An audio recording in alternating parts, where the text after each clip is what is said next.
Irmãos, boa noite. É um privilégio, um prazer poder compartilhar um pouco da palavra de Deus. A última vez que eu tive nesse púlpito, eu não disse uma palavra, né? Foi para receber uma oração. Eu estava indo ao campo missionário entre os dias 18 de janeiro e os dias 25 de janeiro, né? Eu fiquei uma semana no campo missionário. E a igreja, os irmãos, né, não apenas oraram naquela oportunidade, mas os irmãos também me ajudaram de muitas formas, né, enquanto eu estive no campo missionário. E ao longo dessa fala de hoje à noite, eu vou compartilhar com os irmãos um pouco da experiência que eu vivi, que eu passei, daquilo que eu vi Deus fazendo no campo missionário, mas a minha primeira palavra é de gratidão aos irmãos, à igreja. Estou vendo o irmão Wilson estava aqui. Ele, enquanto eu estava lá em São Paulo, ele me mandou uma mensagem, né, muito carinhosa. Washington, estou aqui em oração por você.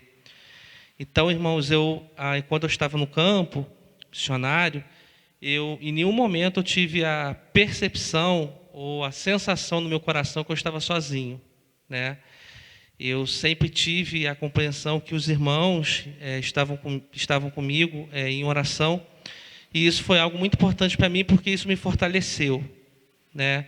E na volta, quando eu voltei do campo missionário, muitos irmãos queriam saber da viagem, né? Como foi a experiência, o que você viu, como foi conviver com um grupo de pessoas que você não conhecia.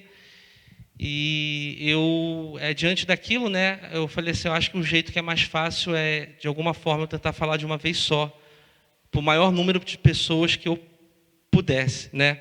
Então, eu conversei com o Carlos Marcos, né, que gentilmente abriu esse espaço, essa possibilidade de compartilhar com os irmãos um pouco daquilo que eu vivi no campo missionário. Para os irmãos que não sabem, eu fui para São Paulo, né, para a capital, e durante uma semana eu convivi com irmãos brasileiros, né, uma família pastoral que está no campo missionário a serviço da Junta de Missões Nacionais, né, e também com um grupo, né, de irmãos norte-americanos que são do Texas, né, são da Champion Forest Baptist Church, né? É uma igreja no Texas, né? Uma igreja que tem um coração muito missionário. Então, eles já há 10 anos fazem esse trabalho no Brasil, né? Não é algo que começou agora. Então, existe uma equipe, existe um pastor responsável, né? O pastor Owen. E esse pastor, ele é responsável por alguns países, né, auxiliar e ajudar o trabalho missionário em alguns países. O Brasil é um desses países, mas eles também realizam um trabalho missionário no México, na Colômbia, na Índia e em outras nações do mundo também. Mas esse grupo específico, esse grupo que eu convivi durante uma semana, né, no mesmo local, no mesmo apartamento, eles atuam diretamente nesses países. E, irmãos, pensar nessa viagem missionária foi algo que, de alguma forma, foi muito marcante para a minha vida, para o meu coração. A gente, quando fala de viagem missionária, a gente tem muita perspectiva, né? Que eu tenho muita perspectiva que os irmãos têm também, né? Que é a perspectiva da oração, né? Orar por quem diretamente vai ao campo, ou contribuir financeiramente, né, como nós fazemos também. Mas quando você tem a experiência real, quando você tem a experiência de poder ir, você percebe aquilo que Deus está fazendo, né? E nessa noite eu quero compartilhar com os irmãos, em alguns minutos, as 3 coisas que eu aprendi com Deus nessa viagem missionária. E eu espero, vai ser um sermão mas eu vou contar algumas experiências pessoais também, algumas experiências minhas. Separei algumas fotos também para mostrar aos irmãos, mas eu prometo que eu vou tentar não tentar ser tão cansativo. Então, eu quero conversar com os irmãos a respeito desse título. De repente, se você quiser anotar na agenda, no seu celular, as 3 coisas que eu aprendi com Deus nessa viagem. A primeira delas é que Deus está trabalhando no mundo. Deus está trabalhando nas nações. Jesus, em João capítulo 5, versículo 17, ele diz algo que é muito interessante. Meu Pai trabalha até agora e eu também. E quando a gente lê esse versículo de João, do Evangelho de João, meu Pai trabalha até agora e eu também, a gente se pergunta qual é o emprego de Deus? No que Deus está trabalhando? Exatamente o que Deus está fazendo nas nações? O que Deus está fazendo no Brasil? O que Deus está fazendo nessa igreja? O que Deus está fazendo na cidade de Petrópolis? O que Deus está fazendo na minha vida? Qual é o trabalho de Deus? O que Deus faz? Qual é a sua ocupação? Em primeiro lugar, Deus está trabalhando na salvação de pessoas. O apóstolo Paulo, em 1 Timóteo capítulo 2, versículo 4, vai dizer que Deus deseja que todos os homens sejam salvos e cheguem ao pleno conhecimento da verdade. Então, Deus deseja salvar a todas as pessoas que nesse momento estão internadas no hospital Covid, correndo risco de vida ou com outras doenças. Deus está interessado em salvar as pessoas que estão no presídio essa hora, porque nós cremos no evangelho que restaura pessoas. Existe, por exemplo, uma frase que é muito falada secularmente na sociedade, uma frase que diz assim: bandido bom é bandido morto. Essa frase ela é incompatível com o que nós cremos. Por que ela é incompatível? Porque nós cremos num Deus que trabalha em prol da salvação de pessoas. Deus está nesse mundo salvando pessoas. Deus está nesse mundo salvando pessoas que, às vezes, têm uma experiência até religiosa, mas não têm um encontro pessoal com Ele. Eu estava sentado nesse banco aqui, quando eu tinha 9 anos de idade. E nesse púlpito aqui estava o pastor Edelto. E o pastor Edelto fez uma pergunta assim para mim na minha profissão de fé antes de ser batizado. Washington, o batismo salva? Não, o batismo não salva. Eu lembro que eu respondi. A igreja salva? Eu falei, não, a igreja não salva. Jesus salva. Às vezes você pode ter uma experiência religiosa, uma experiência congregacional. Você pode vir à igreja, cantar os hinos e ainda assim nunca ter se encontrado com esse Deus que está trabalhando no mundo e que quer trabalhar na minha e na sua vida. Então, quando eu olho para o texto de João, o Evangelho de João, capítulo 5, versículo 17, eu vejo que Deus deseja que todos sejam salvos. É nisso que Deus está trabalhando. Para que no dia que a nossa carreira aqui nesse mundo terminar, possamos nos encontrar com Ele. A vida, a matéria, o Edeltinho estava pregando isso domingo à noite, um dia vão acabar. Mas a nossa vida em Cristo continuará. Porque Deus está trabalhando em nós. E Deus está trabalhando na nossa vida, nos preparando para que um dia possamos nos encontrar com Ele. Mas não é apenas nisso que Deus trabalha. Deus também trabalha na restauração de pessoas. No seguinte aspecto, não é só a vida eterna que interessa para Deus quando Ele olha para nós e quando Ele olha para o nosso coração.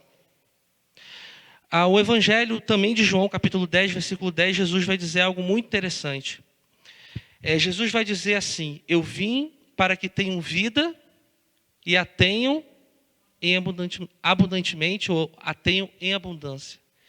Isso quer dizer, irmãos, que não há nenhuma área da nossa vida que passe desapercebida pelo olhar do Senhor. Todas as áreas da nossa vida são importantes para Deus. A gente aqui teve um momento de oração, um momento que oramos, um momento que colocamos diante do Senhor as nossas necessidades, que colocamos diante do Senhor as nossas lutas, que colocamos diante do Senhor aquilo que vai no nosso coração, e fazemos isso porque sabemos que tem um Deus que cuida de nós. E se fosse possível passar o microfone aqui, e se fosse possível nós agora, nesse momento, conversarmos, os irmãos contariam muitas experiências que tiveram com Deus ao longo da sua vida, ao longo da sua jornada e ao longo da sua trajetória como cristão. Porque não há detalhe da nossa vida que estão desapercebidos aos olhos de Deus. O Evangelho vai dizer que todos os fios da nossa cabeça estão contados. Às vezes a gente não consegue perceber. Às vezes a gente não consegue sentir. Às vezes a gente não consegue experimentar essa presença de Deus. Mas isso não quer dizer que Ele não esteja trabalhando. Porque Ele está trabalhando em nós. Ele está restaurando coisas na nossa vida, na nossa história, na nossa realidade. E isso nada mais é que o processo de conversão que um cristão ele tem diariamente na sua vida.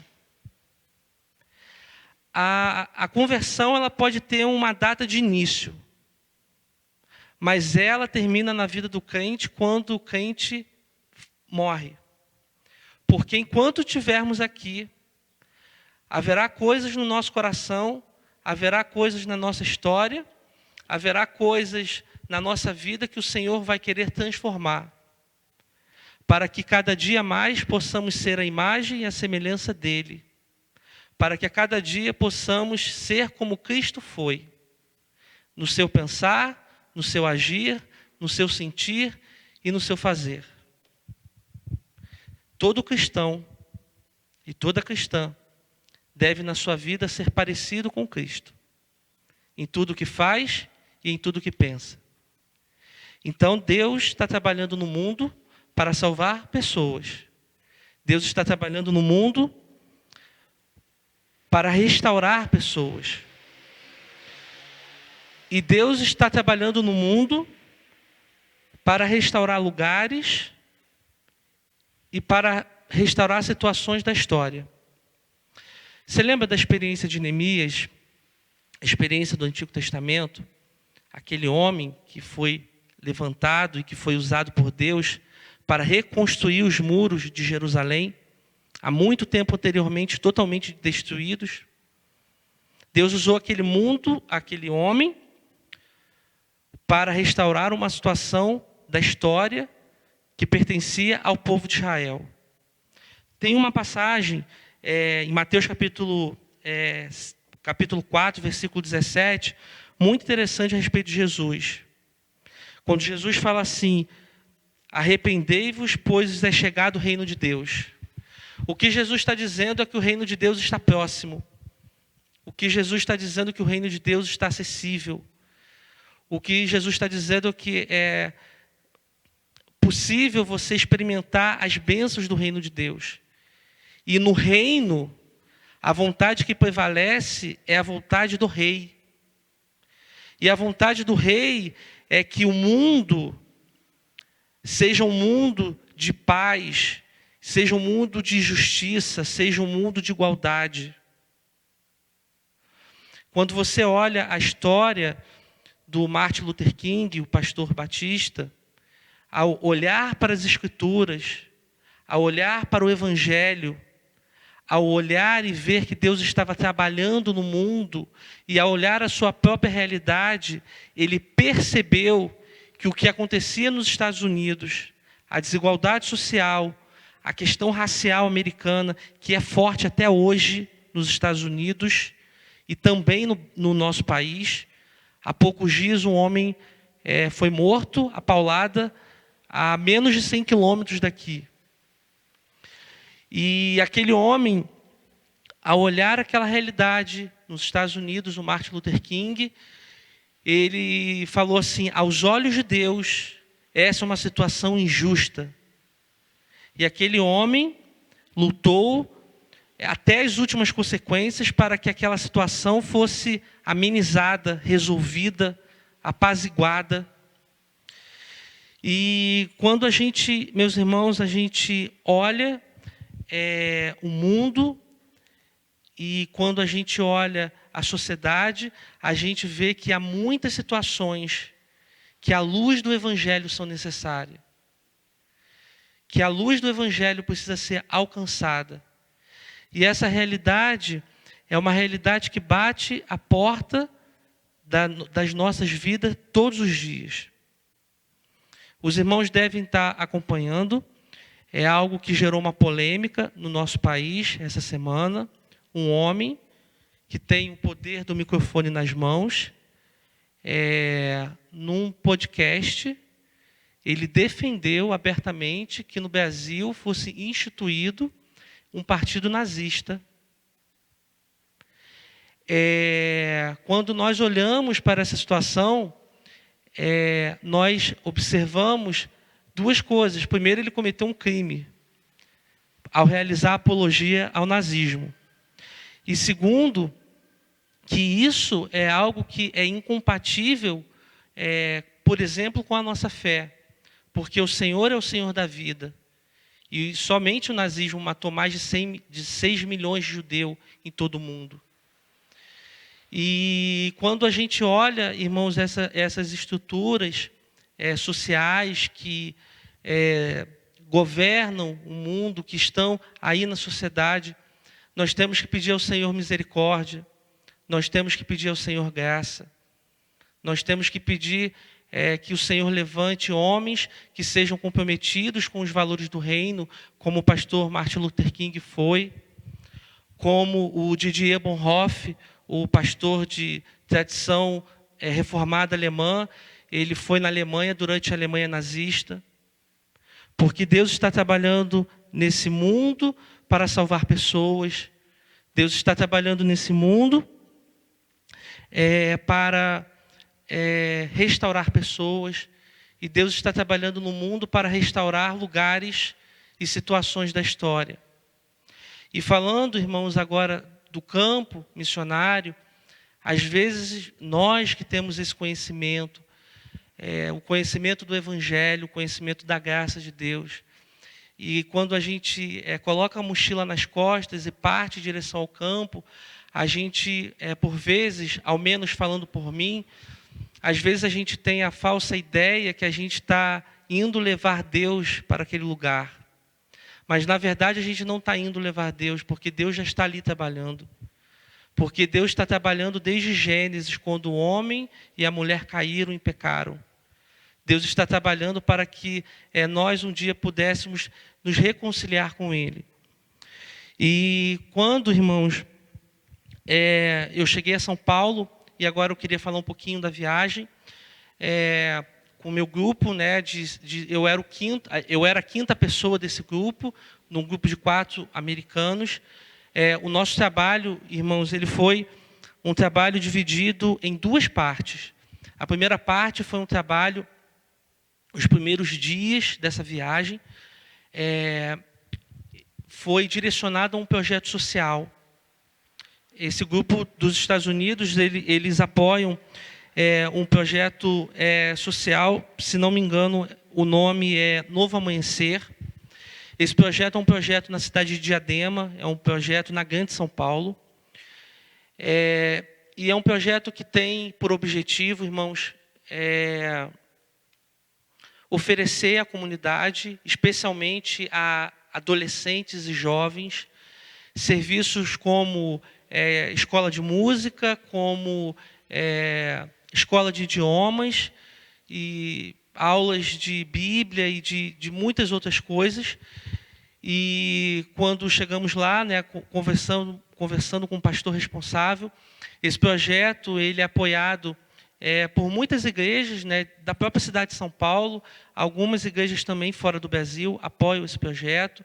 Uma das igrejas até que eu descobri que apoiava esse projeto é a IBNU, que é a igreja pastoreada pelo pastor Luiz Saião, que muitos irmãos conhecem, foi meu professor no seminário. E esse local, irmãos, que esse projeto está localizado, ele é em meio a uma região com muitas favelas. Muitas favelas.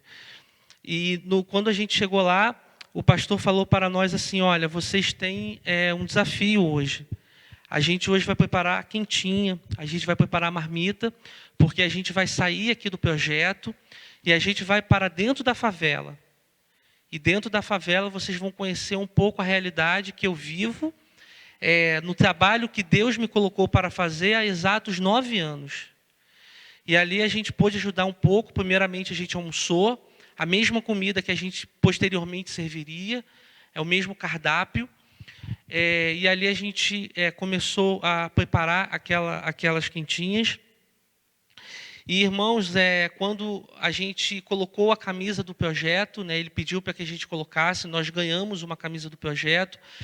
Era uma questão de segurança, porque nós éramos pessoas desconhecidas dentro de uma realidade muito difícil, uma realidade de pobreza, uma realidade de violência. Os irmãos sabem que esses locais no fundo têm donos, né? Muitas vezes o Estado não consegue entrar, nem com força policial. Então ele falou assim, aqui vocês estão seguros, mas vocês precisam usar a camisa, porque ao usar a camisa, qualquer pessoa dessa localidade vão identificar vocês como sendo alguém do projeto, e vocês sendo alguém do projeto, vocês serão identificados e estarão seguros. Se vocês estiverem sem a camisa do projeto, vocês estarão vulneráveis. Então, a gente se dirigiu, irmãos, até essa localidade para a distribuição de quentinhas, né?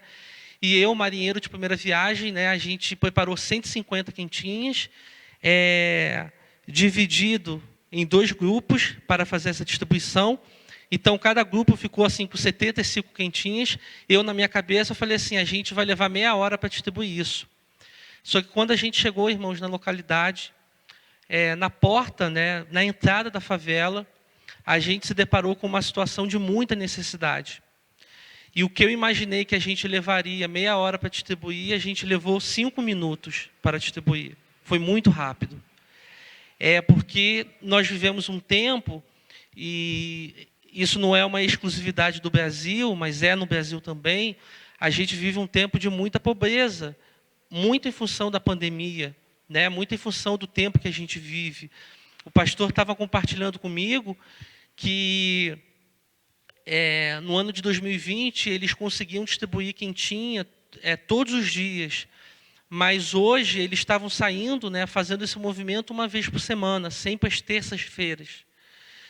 E eu vi, irmãos, eu percebi muitas necessidades, né, naquele local. E Deus deu ao projeto uma estratégia, né? A estratégia era a gente chegar no local, a gente oferecer a quentinha, mas a gente, juntamente com a quentinha, perguntar à pessoa se a pessoa aceitaria receber uma oração. E a partir dessa oração feita, a gente buscava minimamente criar um diálogo com a pessoa para que a gente pudesse testemunhar ou falar para ela do amor de Deus. Pelo tempo que a gente vive um tempo muito específico na história, né? E eu não tenho dúvidas, irmãos, que a ajuda de ONGs, de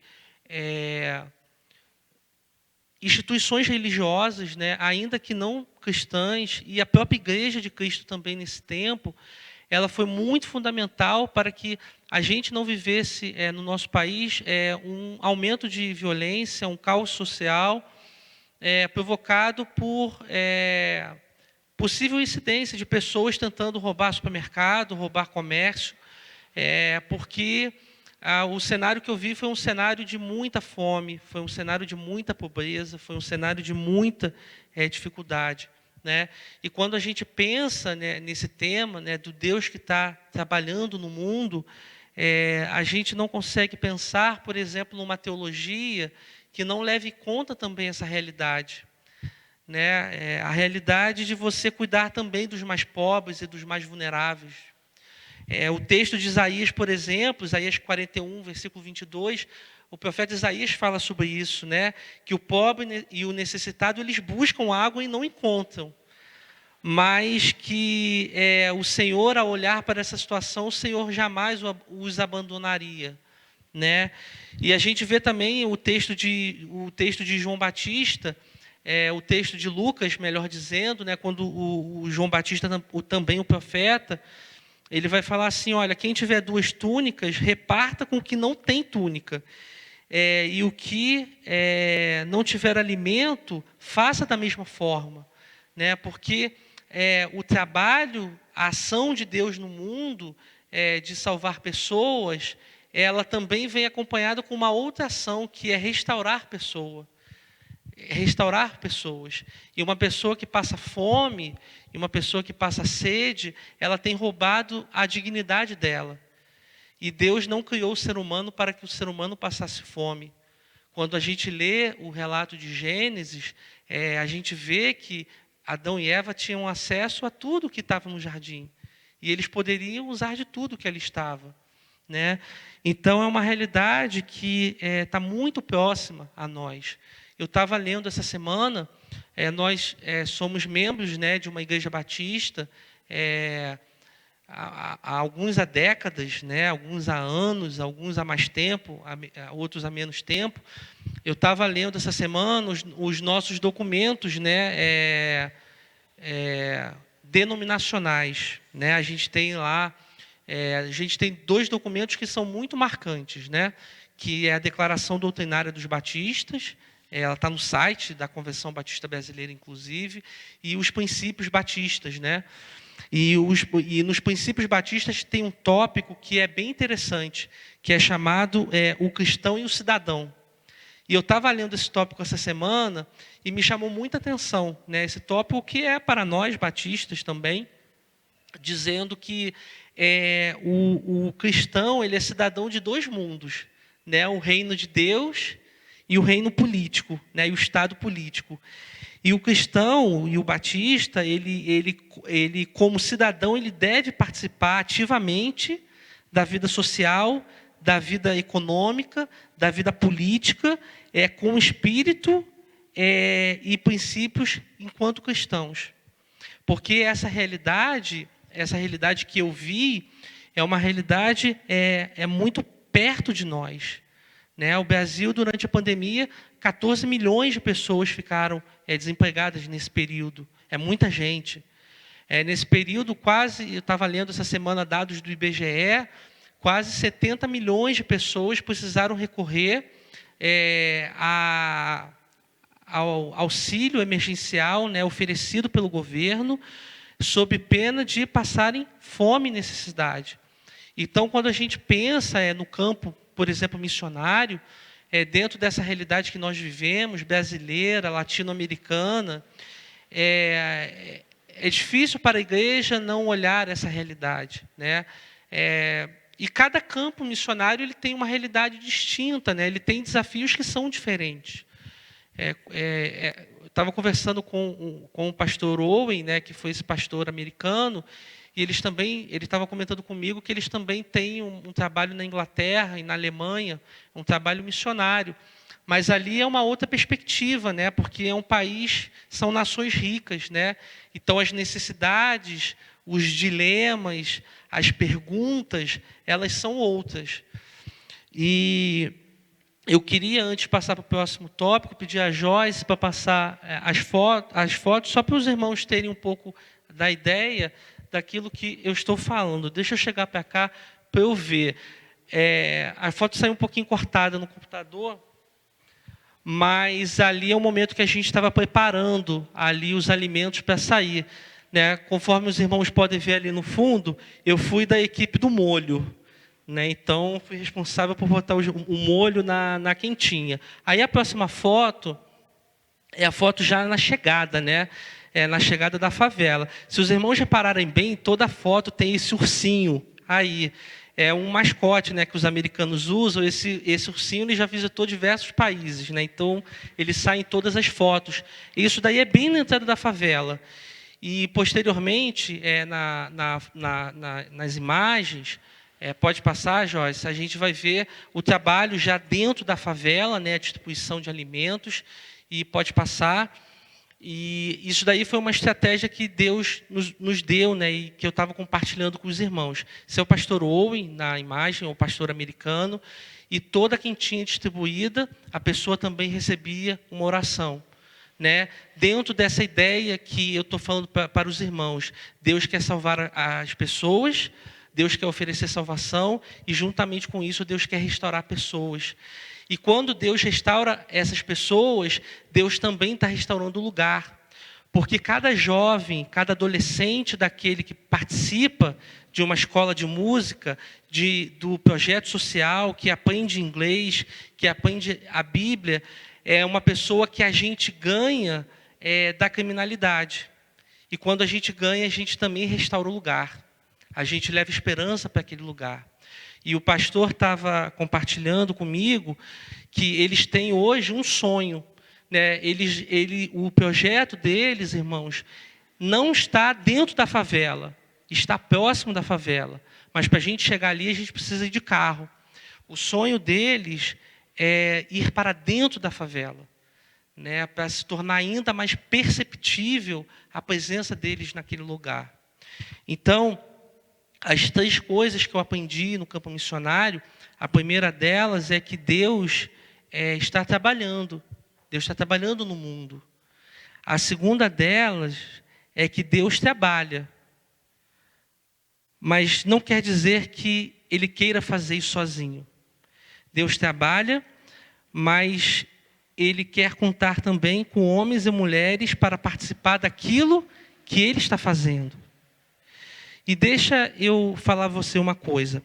Eu vou usar uma alusão profissional. Todos aqui, hoje possivelmente, saímos do trabalho e viemos para a igreja, para o culto, para esse momento que nós estamos vivendo. Eu sei a profissão aqui de alguns. Eu sei que o Júlio é músico, isso é muito óbvio, né? Eu sei que o Carlos Marcos é advogado, eu sei que a Elisângela é professora. E cada um de nós aqui temos as nossas ocupações, o nosso trabalho. E dentro do nosso trabalho profissional, nós temos as nossas referências profissionais, né? Eu tenho referências teológicas, por exemplo, pessoas dentro da teologia que eu admiro. E tenho também, na minha profissão, né, assim como Carlos Marcos, eu sou advogado também, aqueles profissionais que eu admiro. E são profissionais que eu adoraria trabalhar com eles durante um tempo. Né? Poderia ser 1 mês, poderia ser 2 meses, poderia ser 3 meses, poderia ser até de graça. Por que poderia? Porque o que eu ganharia de conhecimento, o que eu ganharia de experiência, o que eu ganharia do networking, né, que a gente gosta de falar e de colocar no LinkedIn, poderia ser muito maior do que qualquer salário que eu pudesse ganhar. Então, às vezes, essas experiências que a gente tem com a vida profissional, né, essas experiências que a gente gosta de relatar no nosso currículo e que são muito marcantes para nós, você imagina isso numa perspectiva espiritual, né? Como aquela experiência, irmãos, que Moisés viveu, né, de ver a sarça, aquela planta, né, aquela árvore, ela queimava, mas ela não se consumia. E ali, naquela experiência que Moisés tem com o Senhor, nessa linguagem que a gente está falando e conversando, o que Deus está falando é assim: eu, Moisés, estou vendo o que está acontecendo com o meu povo no Egito. E antes de vir aqui chamar, eu já estou trabalhando para resolver essa situação. E eu quero que você vá lá falar ao faraó, porque existe algo que eu quero que você faça, que é específico para você fazer. Irmãos, o Júlio e os irmãos aqui do louvor cantaram, porque Deus preparou e reservou eles para cantar. Esse trabalho é um trabalho deles. Sabe o que vai acontecer aqui se eu começar a cantar? Os irmãos vão começar a sair correndo. Sabe por quê? Porque Deus não me chamou para cantar. E sabe, irmãos, qual é o erro que a gente às vezes pode cometer? A gente acha que o trabalho, a obra de Deus é para os grandes pastores, é para os grandes missionários. Mas a obra é para todos nós. Seria um grande erro nosso enquanto igreja achar que o trabalho da igreja, da nossa igreja, ele só vai continuar quando o novo pastor chegar. Sabe por que é um erro? Porque Deus já está aqui trabalhando, irmãos. Já está trabalhando. Hoje teve culto, está tendo mensagem. O irmão Júlio trabalhou, o irmão Carlos Marcos trabalhou. Domingo vai ter culto. E pessoas estão sendo abençoadas. E pessoas estão sendo salvas. E pessoas estão sendo restauradas. Porque o trabalho de Deus, ele não para. E Deus quer contar comigo e com você na obra que Ele está fazendo. Deixa eu contar algo muito pessoal. Uma experiência que eu vivi nesse último ano. Eu saí do seminário, irmãos, no final de 2016, 2017. E quando eu saí do seminário, eu tive a oportunidade de trabalhar, de ajudar aqui a igreja na área de PGM, né, de pequeno grupo multiplicador, que é uma área que eu atuo até hoje, e na educação religiosa da igreja. Durante 3 anos eu fiz isso. Na verdade, o curso, né, a gente tinha um curso de teologia que se estendeu até a metade do ano passado. Só que por algumas questões pessoais que eu precisava dar atenção na minha vida, eu passei essa tarefa, né, eu não prossegui na educação religiosa da igreja, mas algo, irmãos, começou a incomodar muito meu coração. Era o fato de querer no meu coração servir mais ao Senhor. Porque quando eu fui para o seminário, eu não fui para o seminário com a ideia de adquirir conhecimento apenas. Eu fui para o seminário por algumas razões. A primeira, porque Deus me encaminhou para ali. A segunda, porque eu queria que com aquele conhecimento eu pudesse servir ao Senhor. E por mais que eu estivesse servindo no PGM, eu achava que era algo pouco e que eu poderia fazer mais. E eu comecei a orar ao Senhor por isso. Comecei a orar ao Senhor por isso. E foi alguns meses de muita oração. E eu falava assim para o Senhor: Senhor, eu não fui para o seminário. Eu não fui para o seminário para ter um diploma pendurado na parede. Eu sei que o Senhor está trabalhando no mundo. Eu sei que o Senhor está agindo. E de alguma forma, de alguma maneira, eu quero participar daquilo que o Senhor está fazendo. Sabendo que eu sou falho também. Eu sou imperfeito. Eu tenho as minhas limitações.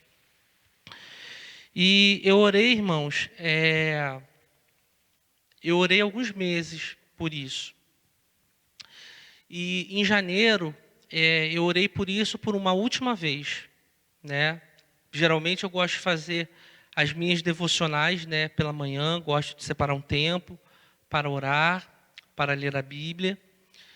E após esse momento devocional, né, o celular estava desligado, eu liguei o celular e tinha uma mensagem da Carol, né, a Carol, filha do Edivaldo e da Kélia. Ela participa do meu PG, né, nosso PG está online, e hoje ela está morando nos Estados Unidos. E ela falou comigo do projeto, né? E a minha primeira reação foi assim: mas eu não sou alguém do campo missionário, né? Eu gosto de trabalhar com discipulado, gosto de trabalhar com ensino, gosto de trabalhar com PGM. Eu não sou alguém do campo missionário. Mas eu falei assim: eu vou conversar com o pastor, né? E quando o pastor Owen, a gente fez uma chamada pelo Zoom, foi a primeira coisa que eu falei para ele. Eu falei: olha, eu não sou alguém do campo missionário. Vocês são pessoas que têm experiência de 10, 12 anos no campo missionário. O meu trabalho é um trabalho mais de discipulado. Ele falou assim: não, mas esse trabalho de discipulado ele não exclui o trabalho no campo missionário. Pelo contrário, ele pode ser muito útil para nós. Eu quis ter esse cuidado porque quando eu fui para São Paulo, todos os custos da viagem seriam pagos pela igreja de Houston. E eu não queria fazer a igreja gastar dinheiro e chegando lá, de repente, ele perceber que eles precisavam de alguém com outro perfil, né?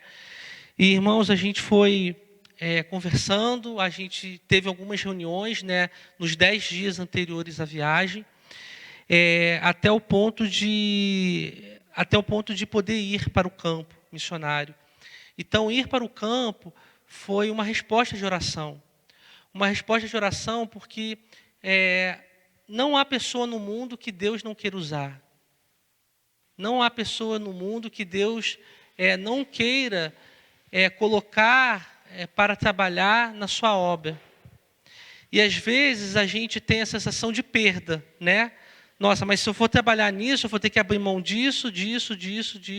A gente abre mão de muita coisa, é verdade. Mas a gente abre mão para ganhar. E Jesus fala disso, né? E, irmãos, quando eu fui para São Paulo, eu percebi assim e preparando a mensagem, que às vezes as pessoas elas têm vontade de trabalhar para Deus, né? Elas têm um coração muito sincero, né? Mas elas não sabem por onde começar, né? Washington, por onde eu começo? Como eu sirvo na igreja, né? Como eu sirvo no reino de Deus? Eu te daria 3 conselhos assim, que eu considero muito básicos, mas ao mesmo tempo que eles são básicos, eles são muito importantes para aqueles que querem começar ou para aqueles que querem desenvolver. A primeira coisa é ore a Deus. Pergunte ao Senhor como que os seus talentos, como que os seus dons espirituais, como que as suas potencialidades podem ser usadas naquilo que Ele já está fazendo no mundo, né? Aquela exemplo que eu acho que é um exemplo que os irmãos vão entender. Você está cozinhando na sua casa, né? Está ali a irmã Geice e o pastor Itiel. Vou pegar eles para dar um exemplo. Eu não sei se o pastor Itiel faz bolo, mas no meu exemplo ele vai fazer. Então está lá o irmão Itiel, o pastor Itiel, fazendo bolo, separando o ovo, a farinha, essas coisas que o bolo leva. E chega a irmã Geice e fala assim: posso ajudá-lo? O que eu posso fazer? Posso pegar alguma coisa? Posso lavar a louça? Posso colocar a mesa? Eu penso que essa relação que a gente pode ter com Deus é perguntar a Deus assim, de que forma Ele quer que nós o ajudemos. E repare, irmãos, não é que Deus precisa da nossa ajuda, é que Ele nos dá a oportunidade de fazer o que Ele está fazendo. É diferente. Ore a Deus. Comece a observar o mundo que você frequenta no dia a dia, o mundo que está ao seu redor. Aqueles 2 versículos, né, irmãos, que estão em Mateus, capítulo 28, 19 e 20, são versículos que às vezes a gente utiliza muito em campanha missionária. Mas às vezes esse versículo é um pouco mal interpretado, né, que é o portanto, ide, fazei discípulos de todas as nações, batizando-os em nome do Pai, do Filho, do Espírito Santo, ensinando-os a guardar todas as coisas que eu vos tenho mandado, e eis que estou convosco todos os dias até a consumação dos séculos. A gente conhece, né? A gente que é calejado de igreja conhece esse versículo. Às vezes a gente olha esse versículo e associa ele diretamente ao campo missionário, né? Então, assim, eu estou aqui em Petrópolis, então Deus vai me tirar daqui, Deus vai me tirar desse ponto e vai me levar para outro ponto, e eu estarei cumprindo o ID de Deus. E isso se aplica nesse caso, óbvio, logicamente que se aplica. Mas ele também se aplica, até no idioma, na língua grega, ele é aplicado também no sentido de indo. Então, na medida que a gente está indo, a gente está ensinando, está fazendo discípulos. E aonde a gente está indo? A gente está indo na escola, a gente está indo na faculdade, a gente está indo na academia, a gente está indo no supermercado, a gente está indo. O adolescente, ele está na escola e ali ele é um missionário, porque eu não tenho mais acesso à escola, eu já passei da escola há muito tempo. Eu estou no meu ciclo de amigos de música, como o Júlio está, e ali eu sou um missionário. Porque, irmãos, eu não posso estar ali porque Deus não me chamou para aquilo. Lembra, se eu cantar, o que acontece? As pessoas correm. E cada um de nós, irmãos, é um missionário aonde Deus colocar. E na medida que a gente vai indo, a gente vai servindo, a gente vai trabalhando e a gente vai ajudando Deus no trabalho de salvar, restaurar e mudar a história do mundo. Então, vá. E por último, irmãos, então ore a Deus, observe o mundo ao seu redor e comece a servir nas coisas pequenas e cotidianas do seu dia a dia. Os irmãos sabem, eu já estou começando a ir para o final da mensagem. Os irmãos sabem, né, que eu gosto de correr, né? Então, vira e mexe aí, os irmãos vão me ver correndo aí pela rua. Em nenhum corredor, quando começa a correr, não sou corredor, longe disso, mas quem quer começar a correr, nunca começa a correr 20 quilômetros, porque não consegue. A gente começa a correr com 1, com 1,5, com 2. Né? O Wilson corre também, ele sabe disso. A gente corre aos pouquinhos, até a gente chegar a um ponto que a gente está correndo uma distância enorme. E isso vale para a vida espiritual também. Né? Não almeje começar algo grande, a não ser que Deus te mande fazer aquilo. Mas comece a exercitar as coisas pequenas e cotidianas da vida. Os irmãos querem ver um exemplo? Quando eu estava me preparando para ir para São Paulo, o irmão Evandro, né, ele não está aqui, mas eu falei para ele assim, olha, amanhã eu vou para a rodoviária, vou pegar um táxi ou um Uber, vou para a rodoviária, e vou descer até o aeroporto, e de lá eu pego um avião até São Paulo.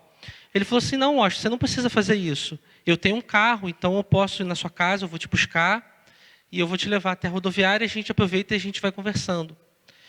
E aquilo é um exemplo de serviço. Aquilo é um exemplo de quem está contribuindo com o campo missionário, mesmo que não esteja lá fisicamente. Eu lembro do irmão Eduardo, na véspera, né, de eu ir para São Paulo, ele me deu algumas máscaras, né? Essa máscara N95, né? Essa que protege mais. Ele falou assim, rapaz, em São Paulo você não use máscara que não seja N95, e se proteja, porque a Ômicron estava, né, naquele pico, né, que a gente ainda está acompanhando. Então, irmãos, às vezes coisas pequenas que você pode fazer. Eu, quando estava em São Paulo, eu vi um jovem de 18 anos. Ele é da Igreja Batista Vila Guarani, que é uma igreja que eu vou falar rapidamente, porque eu já estou mesmo terminando, para não cansar os irmãos. E ele começou, não existia trabalho de juventude na igreja. Ele toca violão. E ele começou a convidar jovens da igreja e jovens do bairro para participar de um momento de conversa, com música, com louvor, com oração, com leitura da Bíblia. E eles começaram um trabalho, ele e a irmã, ele tem 18 anos, a irmã tem 19. Eles começaram um trabalho, irmãos, e eles fazem um grande encontro uma vez por mês. O irmão Edivaldo estava em São Paulo também, a irmã Clélia, a gente foi num desses encontros, né, porque cada encontro é numa cidade, é num ponto diferente da cidade de São Paulo. E esse encontro que a gente foi tinha aproximadamente 25 jovens. E a gente cantou, e a gente louvou, e a gente estudou a palavra de Deus juntos. E a gente fez isso tudo, e ele estava conversando comigo, né, falando que o trabalho tem crescido. E esse jovem, né, de 18 anos de idade, ele tem mudado a realidade e a vida de muitas pessoas por uma iniciativa, né, que ele teve. E algo, irmãos, que eu sempre pergunto no meu PG, quando a gente fala mais ou menos desse assunto, assim, em qual ministério da CIB você está envolvido? Qual o ministério da CIB que você tem participado? Qual o ministério da CIB que Deus tem revelado o seu poder e a sua glória através da sua vida? Deus quer nos usar. Deus quer usar os nossos talentos, Deus quer usar os nossos dons e as nossas potencialidades. Outro dia eu estava vendo, irmãos, um culto no YouTube de uma igreja em Minas Gerais. Aí, num determinado ponto do sermão, o pastor falou que a igreja tinha, dentro dela, oficialmente 70 ministérios. E eu fiquei pensando no número, não no número, mas no campo de possibilidades que a gente tem para fazer. Talvez seja você, talvez não seja eu, nem o Carlos Marcos, nem o Júlio, nem a Elisângela, nem o novo pastor, mas talvez seja você o responsável por organizar na nossa igreja um ministério que nem existe ainda. E talvez seja você que Deus queira usar. Porque você tem os talentos, os dons, as particularidades que são necessárias para fazer isso. Então, irmãos, começando a caminhar para o final. Deus está atuando, Deus está trabalhando no mundo, foi a primeira coisa que eu aprendi. A segunda coisa que eu aprendi foi que Deus quer contar com pessoas. E a terceira coisa que eu aprendi foi que Deus tem experiências novas para cada um de nós. Eu estava ouvindo há dois domingos atrás o pastor João Cavalcante, né? João Cavalcante é o nome dele. E ele falou uma coisa, irmãos, que eu achei muito verdadeira, porque eu vivi isso no campo. Às vezes a gente se habitua e às vezes a gente se acostuma, e não é nem por mal, mas é pelo corre-corre da vida e da nossa caminhada. A gente se habitua a sermos crentes em Jesus e a virmos na igreja, e a gente acha que isso é tudo que Deus tem para nós. Mas quando a gente rompe a barreira do comodismo, a gente vê que Deus tem grandes experiências reservadas para cada um de nós. Experiências, irmãos, que a nossa mente, ela sequer consegue imaginar e dar conta. Deus tem experiências para a sua vida. A gente está começando, irmãos, um ano novo. Um ano que pode ser traçado com novas metas, com novas perspectivas, com novos ideais. Eu, irmãos, no campo, eu não vou passar as fotos aqui por falta de tempo, porque eu já estou falando há muito tempo. Mas eu vivi, irmãos, algumas experiências. A primeira foi a experiência espiritual. E eu lembro da irmã Rosane me falando de eu ir. Às vezes a gente vai fazer algo para Deus e a gente acha que a gente está indo abençoar, mas no final das contas é a gente que é abençoado. E uma das experiências, irmãos, que marcou muito lá em São Paulo, no penúltimo dia, a igreja, uma outra igreja que a gente ajudou, um outro projeto, é a Igreja Batista Vila Guarani. E eles têm muitos cristãos novos na fé. Muitos cristãos novos na fé. E muita gente desanimou por essa coisa da pandemia, né? Desanimou de ir aos cultos, desanimou de assistir os cultos online. E a gente teve a oportunidade um dia, de 14h a 20h, visitar casas em sequência. A gente ia nas casas, levava uma palavra, uma oração, e em seguida a gente ia para outras casas. E ali, irmãos, foi muito interessante perceber as experiências das pessoas, as experiências com Deus, os medos, os temores, as frustrações, as expectativas para o novo ano. E foi muito interessante, cada um de nós ali naquela experiência, poder olhar para aquelas pessoas e falar assim, olha, Deus tem um plano na sua vida, Deus tem algo para fazer na sua vida, Deus tem algo para fazer na sua história. E essa experiência, irmãos, foi uma experiência que me marcou, porque é uma experiência do discipulado. E quando eu voltei pensando assim, como é que eu posso colocar o meu PG nessa experiência? Eu fiquei pensando assim, eu vou conversar com o Carlos Marcos, se o Carlos Marcos me permitir deixar, eu vou pegar um PG, vou separar um sábado, e a gente vai visitar irmãos que não estão conseguindo, de repente, vir à igreja. Logicamente, né, irmãos, com todos os cuidados que esse tempo precisa. Mas, irmãos, a gente tem que cuidar uns dos outros, porque vivemos tempos difíceis, vivemos tempos de muitas lutas, vivemos tempos de muita dificuldade, e nós precisamos nos discipular mutuamente. Nós precisamos ajudar e a contribuir com o que Deus está fazendo nesse aspecto também.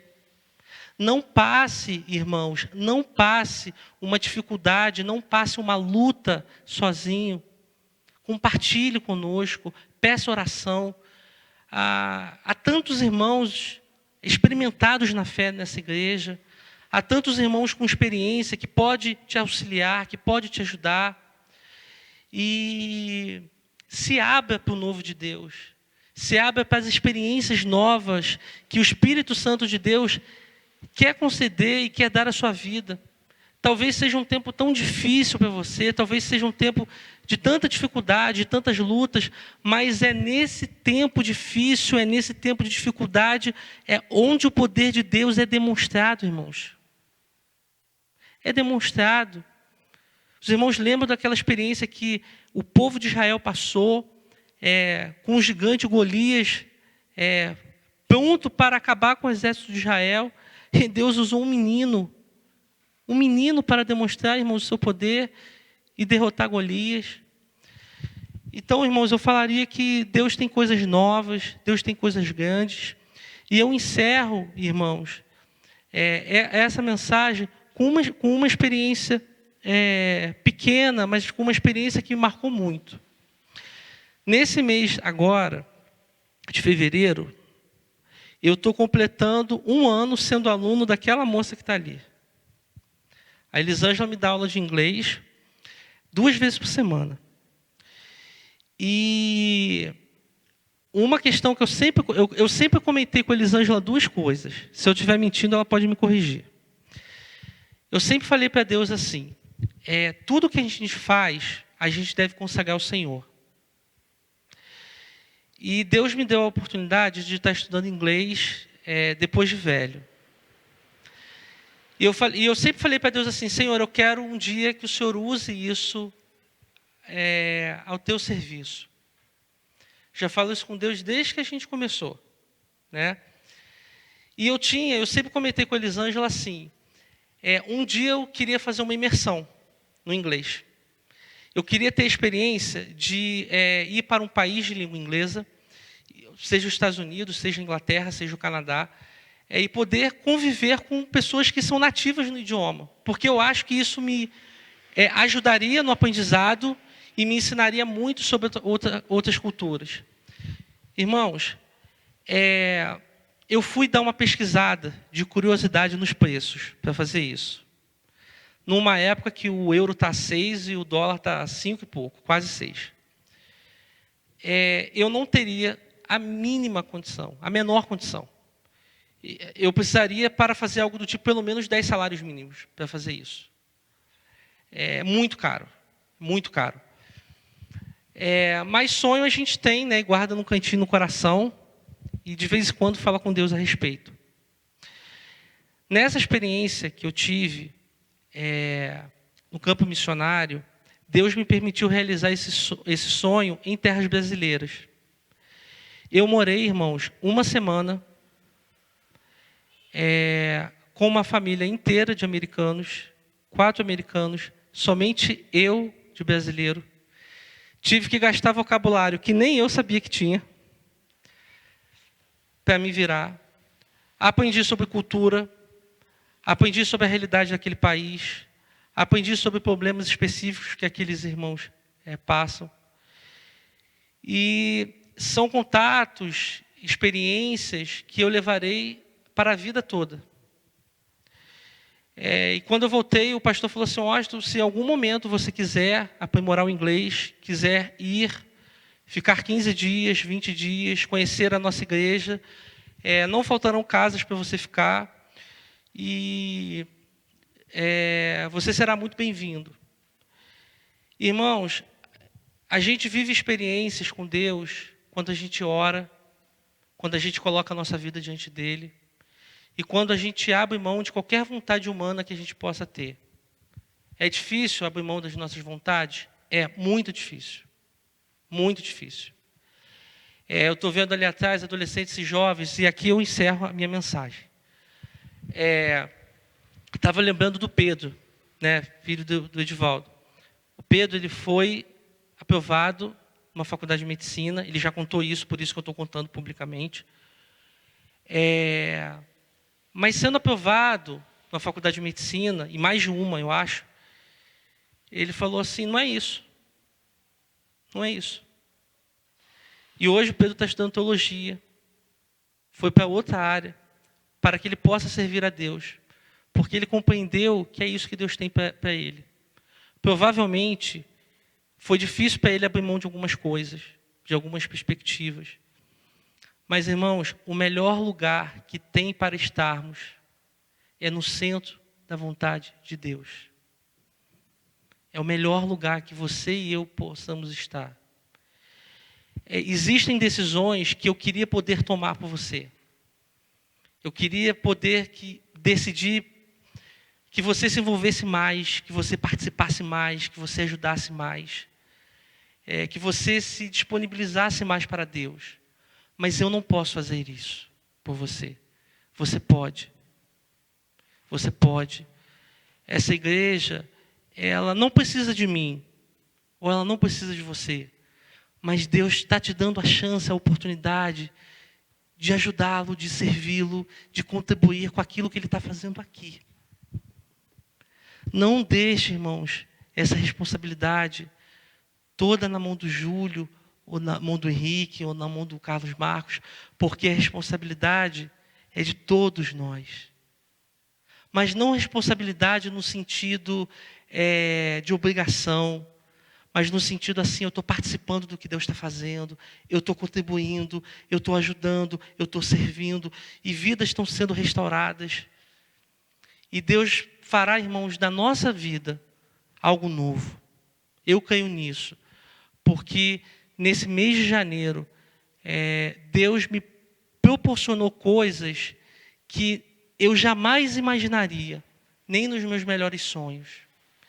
E o lado ruim de falar, é que as palavras, elas são insuficientes para expressar todas as experiências que eu tive e que Deus, com absoluta certeza, pode fazer também na sua vida. Porque se Deus fez algo na minha vida, que sou alguém tão falho e pecador, com certeza Ele pode fazer algo também na sua vida. Vamos orar, irmãos? Vamos curvar as nossas cabeças. E eu queria pedir à equipe que a gente pudesse cantar aquela música, Sonda-me, novamente. Mas antes de nós cantarmos, a equipe pode chegar aqui. Antes de nós cantarmos, eu de repente queria desafiar você. Eu queria, irmãos, fazer nessa noite 2 convites. 2 convites. Os irmãos sabem que eu sou alguém da área do discipulado. Eu gosto desse negócio chamado discipulado. Primeiramente, eu quero orar por você que está enfrentando uma luta, uma dificuldade, algo que você não vê solução. Mas tem solução, porque Deus é o Deus que trabalha.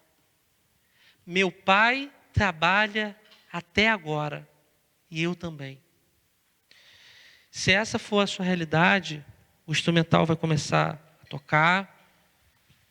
Se essa for a sua realidade, eu queria que aonde você estiver, que você ficasse em pé. Porque você não vai sair daqui hoje sem antes nós orarmos juntos por você. E quanto igreja, nós oraremos por você. E pediremos ao Pai que interceda por essa questão. É o seu caso nessa noite?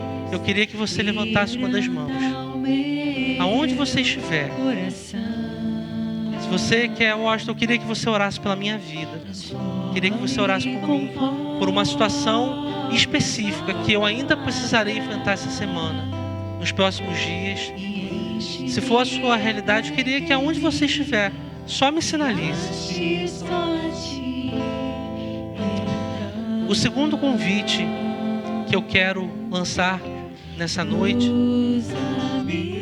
é para quem quer ser usado por Deus.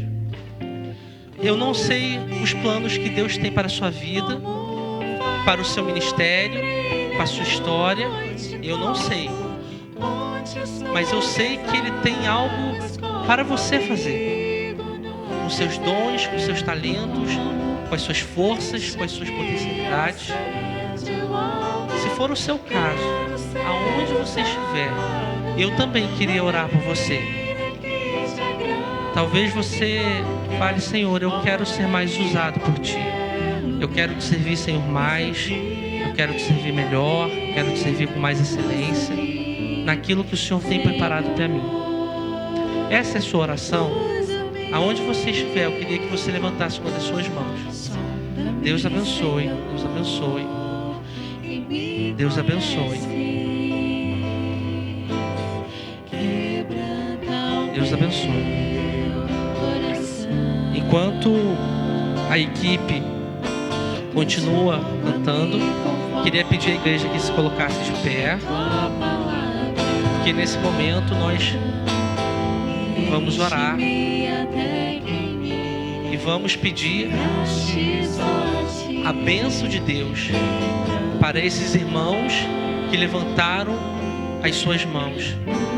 Que aonde você estiver, que você interceda por eles, que você peça ao Senhor força, graça, misericórdia, para que eles possam ser usados pelo Senhor aonde eles forem e aonde eles estiverem. Senhor, na noite de hoje, Pai, onde pudemos estudar um pouco a Tua Palavra, nós aprendemos, ó Pai, que o Senhor tem coisas novas, ó Deus, para fazer na nossa vida. Nós aprendemos, ó Deus, que o Senhor quer nos usar. E nós aprendemos, ó Pai, que o Senhor trabalha até agora. O Senhor está trabalhando em nós. O Senhor está trabalhando por nós. E o Senhor vai também, Pai, trabalhar através de nós. Por isso que de modo muito especial, Senhor, eu quero colocar diante de Ti a vida desses queridos irmãos que levantaram uma das suas mãos. O Senhor conhece as suas vidas. O Senhor conhece, Pai, os seus talentos, os seus dons, as suas potencialidades. Que o Senhor venha usar, Pai, essas vidas para a honra e glória do Teu nome. Que o Senhor, Pai, fortaleça os Teus servos, Pai, com o poder do Espírito Santo, com graça, com misericórdia, com autoridade. E que os Teus servos, ó Deus, possam ir aos lugares que o Senhor mesmo já reservou para eles. Tome, Deus, a vida dos Teus servos, ó Deus, em Tuas mãos. Tome, ó Deus, as nossas vidas, ó Deus, em Tuas mãos. Também lembro e também peço ao Senhor, Pai, pelos meus irmãos de São Paulo, pelos irmãos, ó Pai, que eu conheci, pelo trabalho, Deus, que é desenvolvido ali, Pai, na Igreja Batista de Vila Guarani, e também, Pai, pelos meus irmãos, Pai, do Texas, ó Pai. Que o Senhor abençoe a todos com graça, com poder, com misericórdia, em nome de Jesus, Senhor. Amém.